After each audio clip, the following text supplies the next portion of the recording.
So welcome back, folks. My name is Brad and you're at Piney Grove.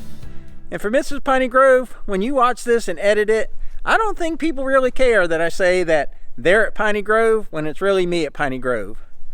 So that's the inside joke, folks. Every time Miss Piney Grove edits and I say that, she says, they're not at Piney Grove, you are. Well, we're at Piney Grove then, you and me. So what we got in store today? Every time I come out here, I look around, there's just so many things I want to do. But I came out here with a purpose to do some chainsawing and do some more cleanup at the front of our property. So over my shoulder, past the very, very low pond, is our front entrance. And those tall pine trees have a lot of brush in them. And I've been working on it for a couple days. A couple of those videos are already out, but I want to work on it some more. It's 50 degrees, it's early February, and it's just a perfect time to be out here using a chainsaw and getting some of that stuff done. Okay, just a quick recap. I always mean to do this, but a lot of times I forget when I'm doing my intros, is that we bought 20 acres here in Northwest Florida and we're developing it. It was planted pines, 100% planted pines. There was just maybe 1/3 of an acre open area where the owners before us had a food plot, but other than that, it was planted pines. We came in here with bulldozers and knocked them down, did about 6 acres out here in the front. We dug out a pond and used that fill dirt for all the buildings that we've already built out here. We've got a house going behind the camera. That's for my folks. We're going to move down from the cold northeast, and I was just talking to my dad last week. It was like 17 degrees where he lives up there in Virginia, and he's ready to get down to Florida. Over my right shoulder and past my truck, we got a berm or a hill where we put some fill dirt from the pond. Try to position myself so you can see it. And that's where we're going to build our house in a couple years. So we're on a final countdown here. We got less than 3 years left when we walk away from our corporate jobs and our coastal life in Panama City and move out here to further inland where it's more country and away from the coast, away from hurricanes, away from tourists, and just kind of live that quiet life out here. So we've got a lot of things in store as we build this out over the next couple years, and then we'll transition into that country living type of thing. Let me show you what I have to do first before we get going on that front area that I want to clear up. In my last video, I talked about having a nail in my tire, so I took the tire off, and unfortunately my battery was dead at the time on my camera, so I couldn't record that, but we'll show you putting it on. I also brought my 2 steel chainsaws. So I got my 009 here.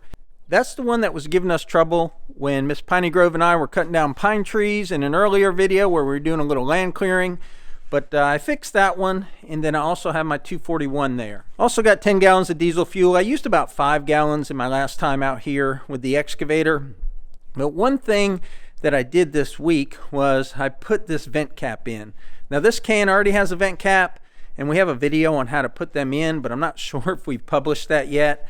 It's kind of a learning process. Vent that I put in here before was leaking, so I cut it out and I put this one in with some fuel resistant gasket sealer. This is the first time I've used this tank today. I filled it with fuel, I sloshed it around, and I don't see any fuel leaking around that cap. That one does not have a vent cap. That one's a pain. I'll be fixing that one soon. But here's how the sad L3901 looks without a tire. I used the hydraulics of the tractor to lift up the front end, and then I just threw some blocks under there. And I'll just slap that tire on real quick. Won't take me long. We got a video out, I believe it should be published by now, called How to Fix a Tire, or How to Plug a Tire, a hole in a tire from a nail. And this tire had a nail from building my parents' house, and I pulled the nail out a little bit and I could see it was definitely all the way through. And I just wasn't sure if I could properly plug this tire because these tractor tires are so thick. I don't know how many plies they are, but they're a real tough tire. Kubota puts Titan tires on their tractors from the factory. They're just a really good tire for front end loader work, and they're very puncture resistant. So I wasn't sure if I could put that plug in. I have a mechanic that we've been dealing with for years. So I took it to him, and for 10 bucks, he put a plug in. And it's a simple process, but for this particular tire, I just wasn't sure if I could do it or not. I was sure I could do it. I wasn't sure that it wouldn't leak afterwards. Now, when I took this tire off, It actually was hard to come off because it had been put on at the factory and the paint, the orange paint was actually adhered to the gray paint. If you don't have one of these, I don't care what brand it is, this is the DeWalt, but if you don't have a battery operated or cordless impact wrench, this is a 1/2-inch drive, I recommend you get one. I hesitated for years because I've got ratchets, I've got the T-bar type of spin handle for lug nuts, but this thing it just makes things so much easier. So just go ahead and spend the $150 or whatever. Even if you use it twice a year, it's worth it. It's heavy duty. I can't believe the torque this thing has. I'm just going to tighten them up in a star pattern and let it draw the rim into, the center hub portion. I don't want to tighten any one more than the other, or else it'll bring it at an angle and it might not seat right.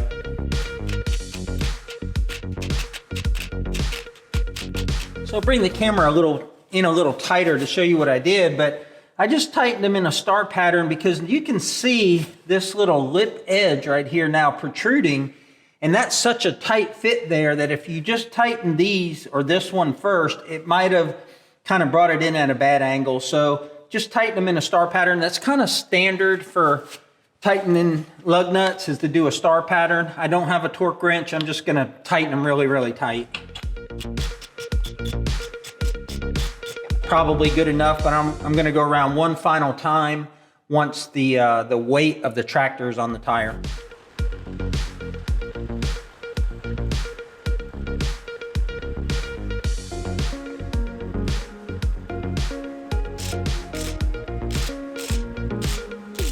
So when I went around to get on the tractor to start it up, I noticed that there was a little puddle underneath the tractor. And with condensation and stuff, you'll get puddles from, different areas of the tractor, but that just looked like a specific area, not just general condensation. So I came around I lifted the loader up high, I popped the hood, and sure enough, that lower radiator hose right there is leaking a little bit. It's just a little wet. But that's definitely a good thing about a concrete floor. It's not necessary that your tractor's in on a concrete floor, but you can see when it's leaking and detect those things early. I'm a big believer in preventative maintenance. I'm a big believer in maintenance on tractors, vehicles, etc. So as soon as I can, I just check my truck. Usually I have a bunch of tools in my truck. I've got the wrench to take the cowlings off. I got a socket set, but I don't have a screwdriver to tighten the radiator hose. And if you remember talking about the excavator behind me, it had a radiator leak, and I thought it was actually the radiator leaking, so I took it in under warranty, and it was just the hose clamps. I don't think I've had a Kubota tractor, and I'm on my 4th one in 13 years. I don't think I've had one where I haven't had to tighten down the hose clamps on the radiator hoses, either the top or the bottom. So it's just something, I think it's actually in their 50-hour check or their 100-hour check is to check the security of them. So it must be something that customers come in all the time and say, hey, I got a leak. And so anyhow, keep those hose clamps tight on the top and bottom of your radiator. Okay, I started out this video talking about putting a vent tank on that red gas can. This is a non-vented gas can, and I do not understand the logic behind what we have to do to transfer fuel with these cans that are just so hard to work with. You see I got fuel all on my excavator. I had to lift this thing up at a weird angle. I had to move my cowling, all that just to get fuel in here. Now I gotta wipe all this up. So the first thing I'm gonna do, now that this can is empty when I get home, is put one of those vents in this can. It's kind of like the regen I talked about in my tractor review of my L3901. All these things are supposed to, help the environment, keep you from putting fuel on the ground, keep you from sloshing fuel, keep fuel from evaporating. But if every time you use the new cans, you're slopping more fuel, is it worth it? Is the trade-off worth it? I know it's aggravating, and I know it's the world we live in, but it just doesn't make sense. Okay, the sun came out, so I had to shed a layer already. I don't know what the temperature is. It was 40 something when I rolled up, but it's a little warmer now, and actually feels real good. Very light breeze, so it's gonna be a good day to work out here. Well, let me show you what we got going on. Over my shoulder there, I got some brush in between the pines, and I got some trees I cut down last week. So I want to get in there and grub all that out and clean that out. My goal is to get that cleaned out from where that culvert pipe is over here all the way across to the pile. And I got thinking about this after I worked last week on this. That pile is as big as I want it to be, so I don't think I'm going to add any more to that pile. What I'm going to do is, as I clear the brush going east, I'm going to create like another pile to rot down. I don't need just this monstrosity eyesore pile. That's going to take a while to rot down, and I'm going to have to work at it. Yeah, so I'm going to have that second pile more to the east and hidden in the woods. The same thing behind me. I want to get that cleared, get more of those little pines knocked down that are never going to mount to anything, and get that cleaned out. Not sure I'm going to get to that today. It seems like a small area, but by the time you do chainsawing and the time you do the excavator and the piling up and making it neat, it's, you know, before you know it, 6-8 hours have gone by.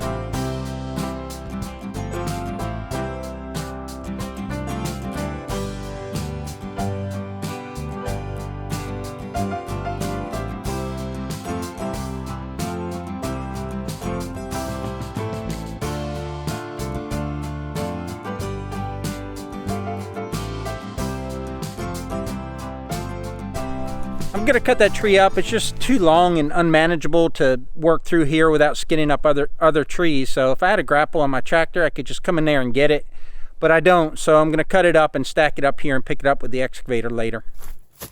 Okay, let's see if this little 009 steel chainsaw can redeem itself from the last time.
Saw is running good. Not too bad for a saw that was made in 1985.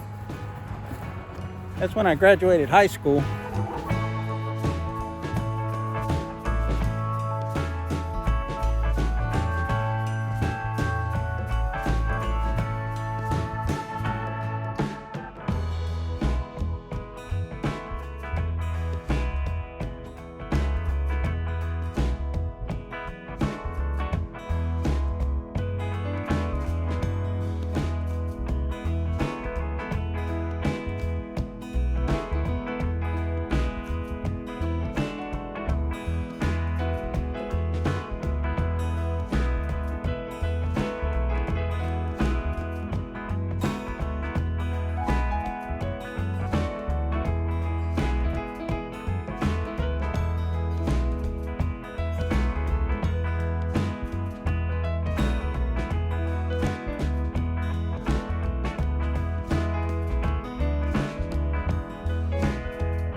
All right, guys, let's get you caught up on what I've been doing. I've been working for probably an hour or so in here. I've been grubbing out some of the trees I cut down, plus I dug up some stumps. I'm trying not to, you know, dig too deep a hole on the stumps. I wish I had captured it on camera, but I was in the middle of digging and I didn't want to stop. But some of these stumps are up against other pine trees, and I don't want to loosen the roots of those pine trees. So I'm trying to minimize the soil disturbance and pull the stump out. So I'm trying to pull it all out from one side, and it makes it a little more difficult, but I got them all out that I tried. So let's see what I've done so far. Okay, you'll remember when we started this video, I pointed over my shoulder and I said I wanted to clean that area out. Now it may not look like it, but going up to that fence line, there's quite a bit of slope there. So I don't know if I captured any of that on camera, but I went up and down that slope. As a matter of fact, I did knock down one tree in that area, and I know that's on camera. But then I kind of went along the edge there and bladed a little bit, and there's some pretty steep angles there.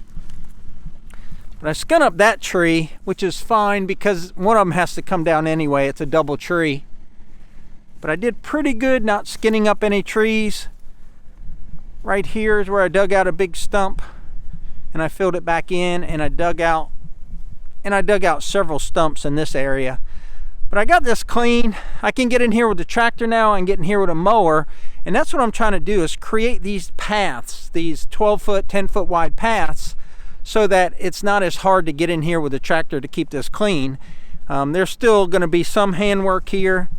You can see, you know, there's a decent slope here. Where my feet are versus the top there where the fence is, that's at least 3 feet, and that's all dirt we brought from the pond to build that fence line. And it keeps sloping as I go to the right of the camera. That's what I got done. It's looking good so far. Got a pile there I got to move, and then of course I've already put a little bit on this end of the pile.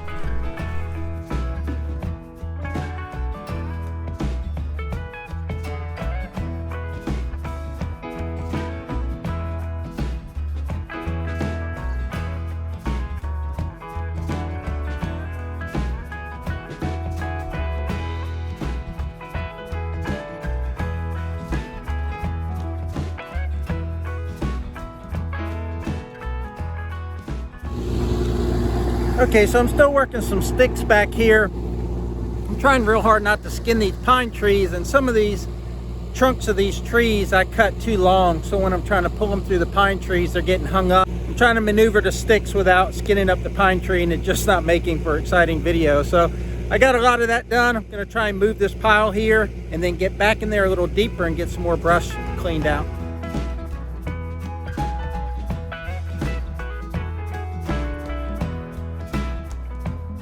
I got back in here and cleaned this up a little. I'm getting ready to go a little bit further. I'm thinking about these trees that I cut up and let lay there on that side over there. And they rotted down, so when you try to move them, they break off cleanly, whereas these are freshly cut. So when you try to move them, they skin up the pine trees. So I might not work so hard on moving all the sticks, although I did have to get some out of the way, and I did want to dig up some of the stumps.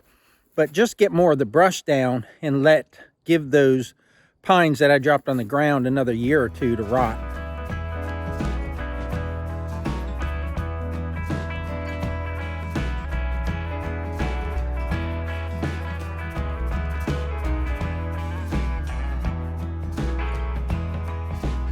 I hate those vines. They don't look good at all. And then even after you cut the bottom and let them dry and hopefully rot, they just kind of sit on your tree and look horrible. I don't know if the camera caught that, but I jumped up there and grabbed that vine, and I was swinging like Tarzan, and then I could feel the vine getting ready to let loose, and I was able to pull it down. I thought it was just going to leave me up there hanging.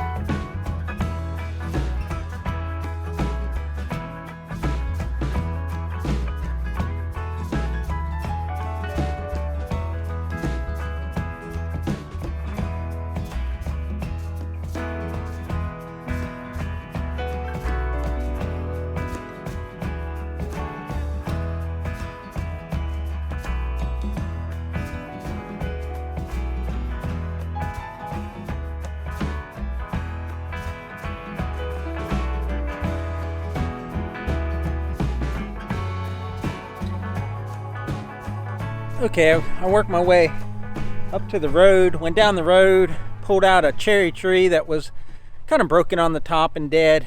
It was alive on the bottom, had a decent root base on it, but it was never going to amount to anything. So I ripped that out of there. So I went up, followed that fence line, and I came back in where that excavator is there. And I found a way to get behind all these sticks rather than trying to go through these thicker woods here where the pines are closer together. I found a nice path back there, and I'm just going to be able to grab things and push them forward. But the plan is to reach in here and grab what I can and not damage any more pine trees and then push it forward and then push it to the back of the pile, or maybe pile up over there.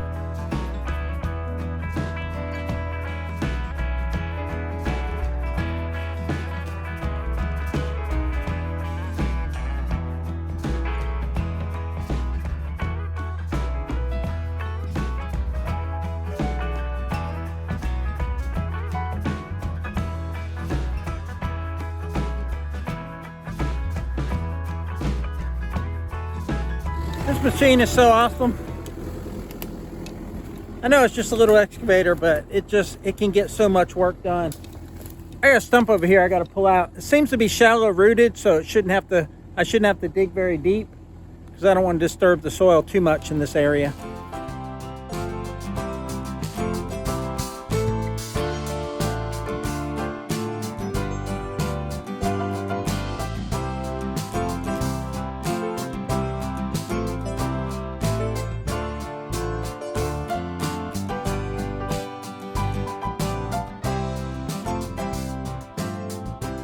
All right guys, progress check. It's after 3 o'clock and I got to finish up here and get on the road. I think you'll see that pile over my right shoulder in front of Precious there. That's the last pile I put together, just grubbing. Pulled out a few stumps, got some more sticks.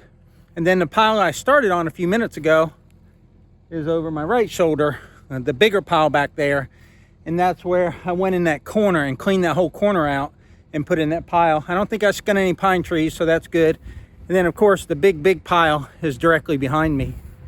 I largely accomplished what I wanted to do in this area, and I'm going to spin around so you can see what we got done. So behind me and up to the excavator and up to the thick there, it's pretty well cleared out. There's a few, 6-7 foot logs that are left there, but for the most part it's cleared out. Okay, maybe you can see Precious back there, but everything behind me is what I worked on today.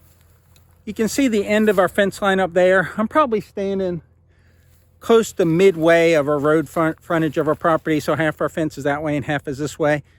So in that corner down there, I did a little work down there, not much, and then I came back in the woods, and where Precious is now, the orange blip behind me, I came in that corner and worked that.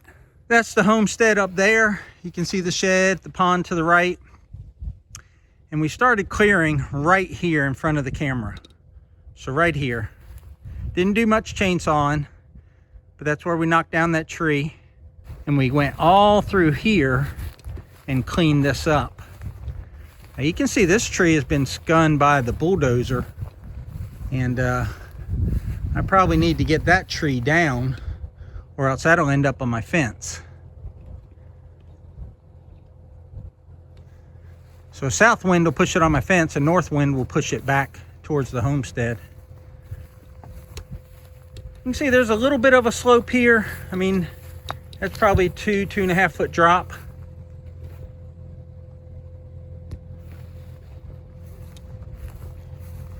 And there's a few branches and sticks and trunks left in here. I also see some brush, a brush stump right there. Right there. I'm gonna get that one. But it's looking good. It's come a long way. This is where I came in on the back corner. That's real thick there. I'm not sure that I'm even gonna mess with that. This is where I came in on the back corner and started another pile. All right guys, it's time for me to wrap this thing up. I've got Precious out of the woods here. She's out here. And I was just taking some of the dirt that was on her tracks and stuff, so I don't track it into the shed. But it looks a lot better in here now that I've been able to look at it and not focus on driving the excavator. It looks real good in here. I made a lot of progress. I'll be interested myself to go back and look at the before video and see how it looked when I started today. But it's nice. It still needs some work. There's a few stumps that I missed in there I'll have to dig out. So I'll get in there with my tractor and the back of the bucket, the back blade, and smooth a lot of those excavator tracks out, and then also bush hog in there. And the bush hog will chop up a lot of those pine needles and those vines and stuff and make it a lot more level. There's still more work to do. There's still a few more trees that'll come down. There are some trees I hit with the excavator that'll probably have to come down, so it'll get even more thin as we go forward. Well, hopefully you enjoyed today's video. Hopefully you enjoyed coming along with me on Precious, my Kubota excavator, and getting this work done today. If you would, click that like button at the bottom, subscribe if you haven't already, and share with your friends. Otherwise, we'll catch you on the next one. Take care, y'all.